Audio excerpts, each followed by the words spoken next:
I'll take a day to you this day of your time. How are you all? Oh, hey, thank you. Now, once again, we would like to take this opportunity, first of all, to thank each and every one of you, and all of you together collectively, who are participating in the co-creation of this transmission. Once again, each and every time you are willing to participate in this kind of communication, it forms not only a link and a bridge between your world, your frequency, your dimension, your reality, and ours, but also by creating such a link, it creates a new dimension, a new reality, a new vibration that will grow and change and become a space, become a reality in which we can one day both interact more and more directly. So we thank you for the co-creation of this new space, of this new reality in which we all shall together participate. Let us begin this day of your time, this transmission, by calling this communication permission slips. Let us talk about permission slips. What are permission slips? Well, the idea we would like to share with you this day of your time is that many times we hear in conversations with many of you questions and discussions of different kinds of tools, rituals, books, information. And we are often asked, does this tool work? What about this ritual? What is the best way to do this? What is the best way to do that? Now, we have often discussed, of course, the notion that for each and every one of you individually, because each and every one of you is a distinct signature vibration, that obviously whatever tool, ritual, idea, information you attract to yourself is, by definition, at that moment, the one that will work best for you. Because it is keyed, it is matched to your frequency. That's why you attracted it. So even if the very next day you attract something different, if it is that attraction, the product of the change in your frequency, and you trust the synchronicity of your life having brought that to you, then even if it is different than what you were doing the day before, it is at that moment the perfect tool for you. Because you attracted it with your frequency, like vibration to like vibration.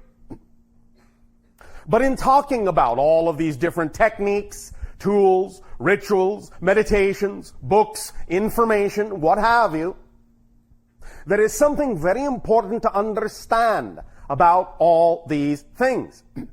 Be they ideas or artifacts, doesn't matter. What they really simply are permission slips that you give to yourself to be who you are. The power does not exist in those objects, in those rituals. No real effect per se comes from them. Now, we understand, of course, that in physical reality, when something is crystallized in a physical way, of course it has its own attributes. Such things as crystals are obviously representative of certain kinds of energy patterns, yes.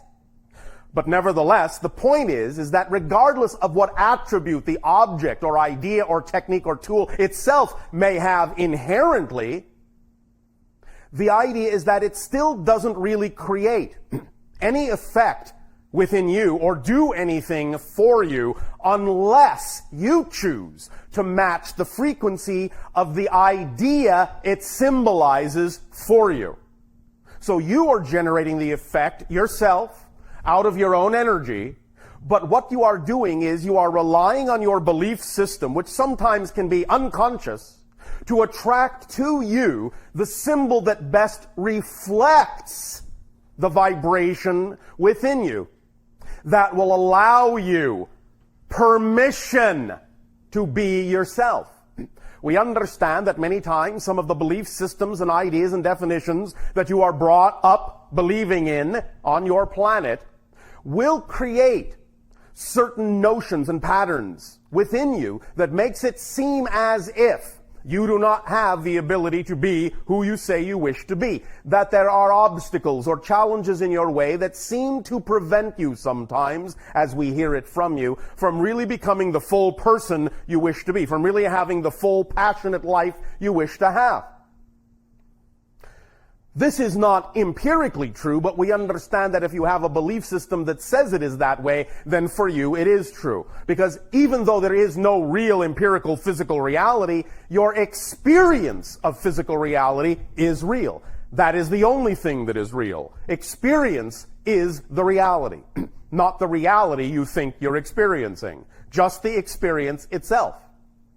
And when you gravitate toward, attract yourself to, or attract to you, some particular idea of information, some particular technique of delivery, even including this idea of channeling, or some object such as a crystal, or some book, or some ritual, or some meditation, all of those things are just a portion of yourself writing you a permission slip to let you finally be in a space that's safe for you to really express your abilities, to be more of who you are. The things themselves do nothing for you. You are doing it all. But if you feel you need an excuse to do it, a permission slip from the universe to do it, then that's what all of these tools and techniques are for. You attract what reflects the belief system within you that makes it seem as if the technique is giving you the ability to do what you want to do, but you're simply giving it to yourself. You are giving yourself permission through the symbol to be more of who you are. So please remember that when and if, at any time, you have a question in your head, what technique is the best for this? What tool should I use? All the things you're ever going to find, all the things you're ever going to have recommended to you, all the things you're ever going to be attracted to are really nothing more than a variation of a permission slip that you are giving to yourself to reveal to yourself, through the particular symbology of that slip, what kind of pattern exists, or what kind of belief system exists, or what kind of definition exists within your consciousness. And in knowing that, in going into the ritual, in using the tool or the technique with that in mind, you can empower yourself that much more rapidly, that much more powerfully, that much more thoroughly by recognizing that even though you may feel at this moment that you need that tool, need that technique in order to have what you want, in order to be who you wish to be, you can then now at this point understand it is you simply doing this by having given yourself permission to let it be all right in some kind of context that your belief system can relate to, so that you will remove any reason not to be yourself. Now, ultimately, you will understand that if this is what these things are, if they are nothing but permission slips, then certainly, as you grow, as you learn, as you expand, you will realize that any technique, any tool will work, will do the same thing, that they're all valid in that context, they're all equal, one is not better than another, and in general, you will also arrive at a point where you will realize that you don't really need them to simply make a change within yourself just because that's what you wish to do. You will simply shortcut the process, not need the technique, not need the tool. You will simply say, well, I'll just choose. I will just choose to be that way. I will just choose to be that state of being.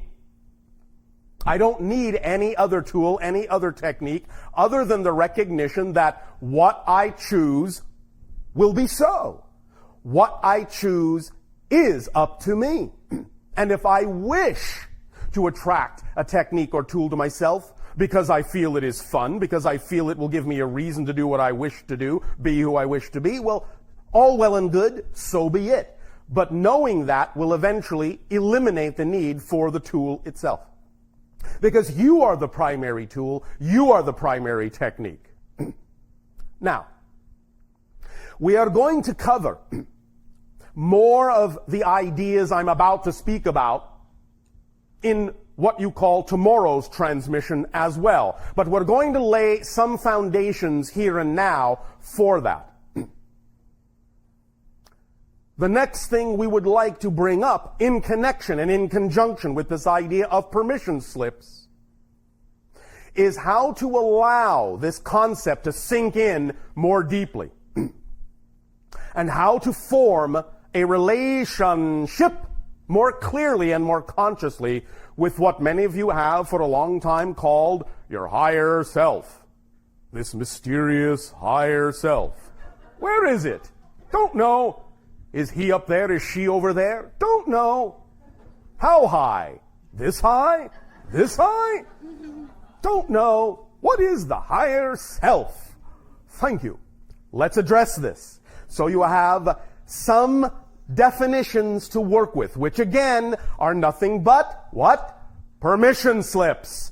That's all we're delivering here. Everything we say, everything we deliver to you is nothing but another form of permission slip. Take which one works for you. The ones that don't work for you, let them be. Now, let's go into a little bit more detail. Higher self. All right. Most of you are familiar with the idea that you have a physical consciousness, a personality as a physical being that you relate to as yourself, so to speak. But then there is this mysterious idea of the higher self. Simply put, most of you understand, or at least intuit, that the so-called higher self, well, is relatively non-physical. Even more simply put, you could say that there is a vibrational frequency just above physical reality, just beyond physical reality, in which resides what you might refer to as a template for physical reality, or upon which you construct your physical experience. It is in that template level, just beyond the physical threshold, that the higher self exists.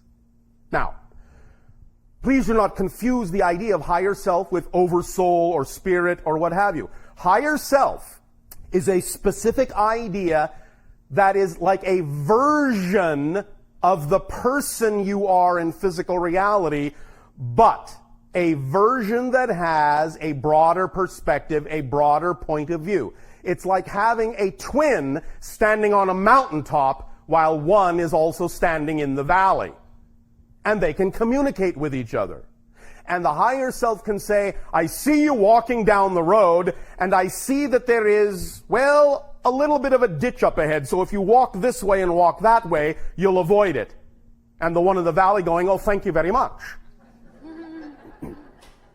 This is, very simply put, the relationship between the two. It is you with a higher perspective, a broader perspective, a bigger picture, without the complications that can arise from the personality construct's belief system.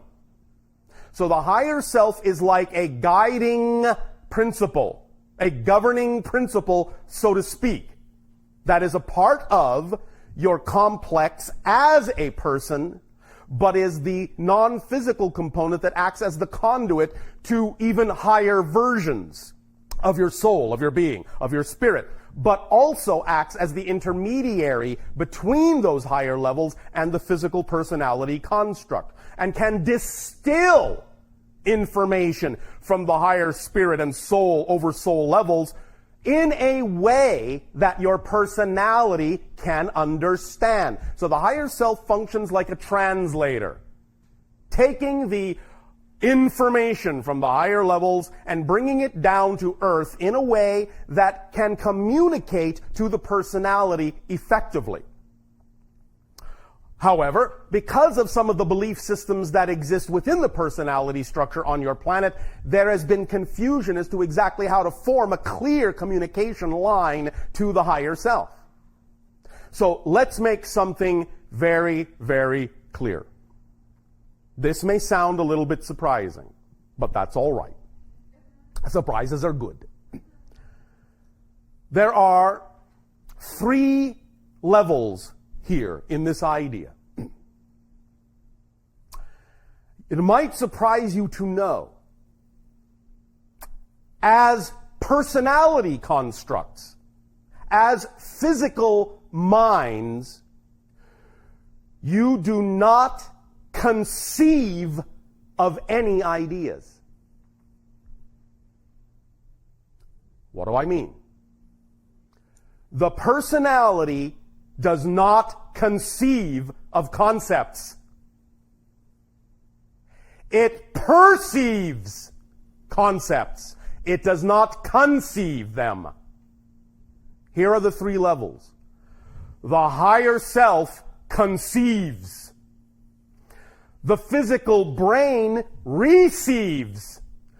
The personality mind perceives.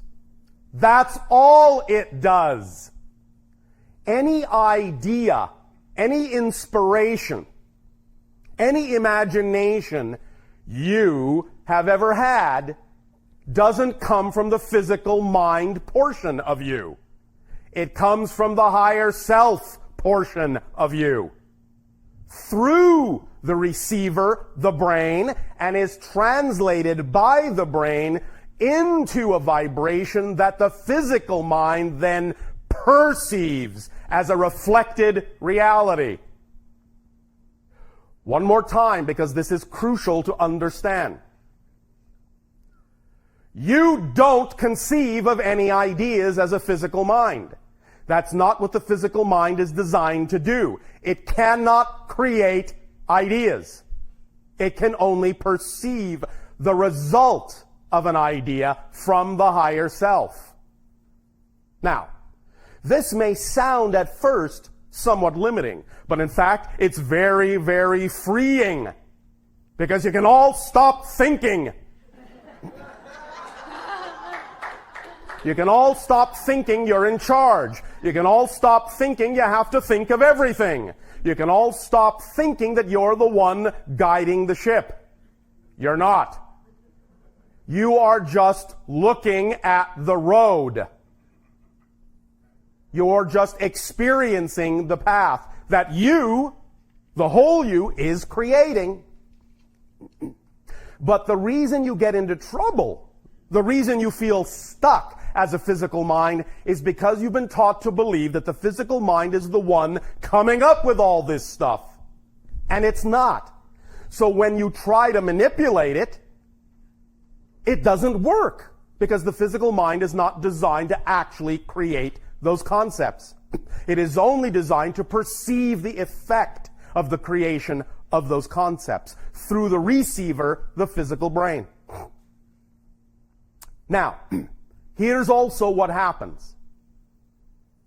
And again, this is an important distinction. Physical mind cannot perceive how something happens. It can only perceive how something happened. One more time. It's a very important distinction, and I'll explain. Physical mind does not have the capacity to perceive how something happens. It can only perceive how something happened. But because the physical mind thinks it's coming up with these things, it then takes what happened and assumes that that's how things happen. And it's not. It's only what happened that time. And it thinks, well, if I do that again, I can make this happen, I can make that happen. No.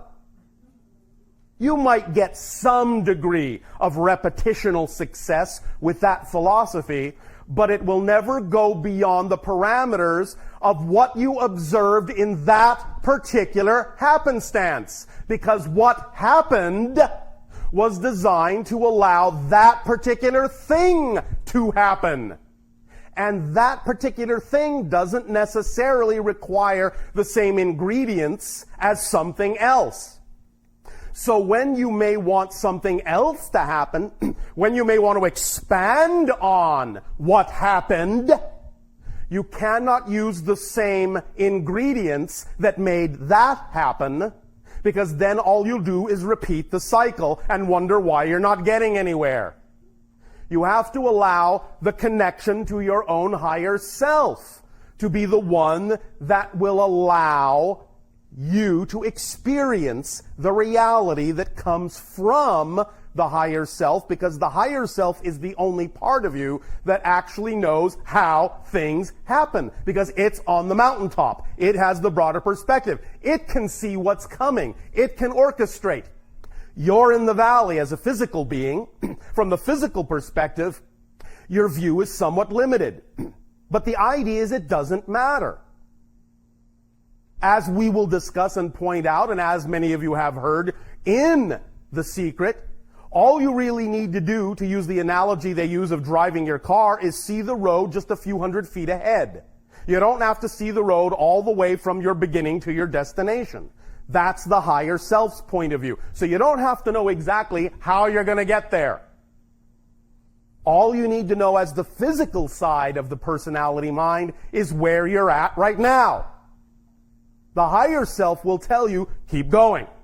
Turn left. Turn right. You're going to get there quicker this way. You're going to get there quicker that way. You need to stop for now. You need to take a rest. You need to take a bathroom break. Then get back in your car and keep going.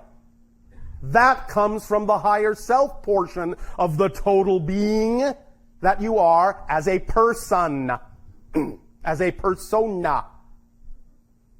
But the physical mind aspect of the personality does not have the capacity to understand how things happen. So, stop trying to figure it out, because you never will as a physical person. Only as a higher self expression, when you are in communication and allowing that communication to occur, will you then be able to take advantage of knowing how it's going to happen, but the physical mind will not know how it's going to happen. This is using the invisible to your advantage. And this is why you talk about such things as, well, you just have to take it on faith. No, you don't. It's really about knowing and understanding the nature of your actual existence, understanding the structure of the relationship, understanding how it is you have arranged yourself as a consciousness, and then simply using it in the same way that you use a telephone, a light switch, or any other device. It's simply a matter of understanding the nature of it, and then taking advantage of using the nature of it, and using the power of the invisible, because it's very, very solid. Just because your physical mind can't perceive it, can't perceive the how of it, and how this is all happening, doesn't mean it cannot receive the benefit of how it's all happening. But in order to really do that as fully as you possibly can, you must drop the assertion and the assumption that the physical mind needs to know how everything works. Because it never, ever will. It's not designed to. And this allows you to lighten up your load, stop carrying so much baggage, stop trying to do your higher self's job, and just do your own. That's why so many of you are so tired when you are trying to do certain things in a certain way. It's because you're trying to do a job you weren't designed to do. That's exhausting. Stop. You were not hired to do that job. Your higher self already has the job, and it's working for you perfectly. Work with it. Work with it. Not against it, by trying to do the job it was designed to do. Just do the job you were designed to do, which is perceive what has happened and allow yourself to know that what has happened can be used by you to your advantage by maintaining positive meaning from your belief system into it. Allowing yourself to do that as physical mind is what will keep the communication lines open. Acting on your passion, acting on your excitement, always putting positive meaning into whatever happens is what will keep the lines open to your higher self to receive the communication, to know that you can take the next step, and the next step, and the next step, and the next step, because whatever it is that does happen will always allow you to take the next step, no matter what it is, as long as you relate to it in the appropriate way as a physical mind, and don't attempt to relate to it in an inappropriate way as a higher mind yourself. Let the higher mind come through you and relate to it, but don't try to do the higher mind's job for it. It will always, always be difficult for you to do because you're not designed to do that. So again, higher self conceives. Physical brain receives. Physical mind perceives. That's it. That is the totality of your persona in physical reality, with this connection to the level just above, vibrationally just above, what you call solid and tangible reality. Now, of course, to your oversoul, to your spirit, the higher self is actually quite solid, quite physicalized, quite a bit more dense vibrationally than you are when you are on the higher spirit level, on the oversoul level. It is, again, just above what you call the frequency of physical reality. We will go into this, as we say, in more detail, in more depth, tomorrow of your time. Also, what we will go into in more depth and in more detail tomorrow of your time is the concept that we have talked about many times, and you have heard from other places many times, but which we will now deliver in a different way. The concept of the difference between state of being and circumstances. And again, this ties into what we are saying. In a nutshell, as you say, the idea is to understand, as we have said in other ways, that circumstances do not determine your state of being. Your state of being determines your circumstances. Now, what's key here, though, is to understand once again that because of the way the personality mind has been taught to think of its job, it will often hear that statement as, oh, well then, if I get into this state of being, I will create circumstances that will be exactly reflective of what I prefer. And if I don't see those, something's wrong. This is what must be avoided, is the assumption that circumstances, that the appearance of circumstances mean anything. Again, remember, they are neutral. It's what you put into them from the state of being you choose to be in that determines the effect of the state of being of your life, the quality of who you are, the level of your passion, not what the reflection looks like. So, taking this a step further, beyond the idea, beyond the mechanistic connective statement of it's not circumstances that determine your state of being, it's state of being that determines your circumstances. Taking it a step further, you could actually help break that connection that doesn't serve you by restating this idea in a more definitive way. Circumstances don't matter. Only state of being matters. Circumstances don't matter.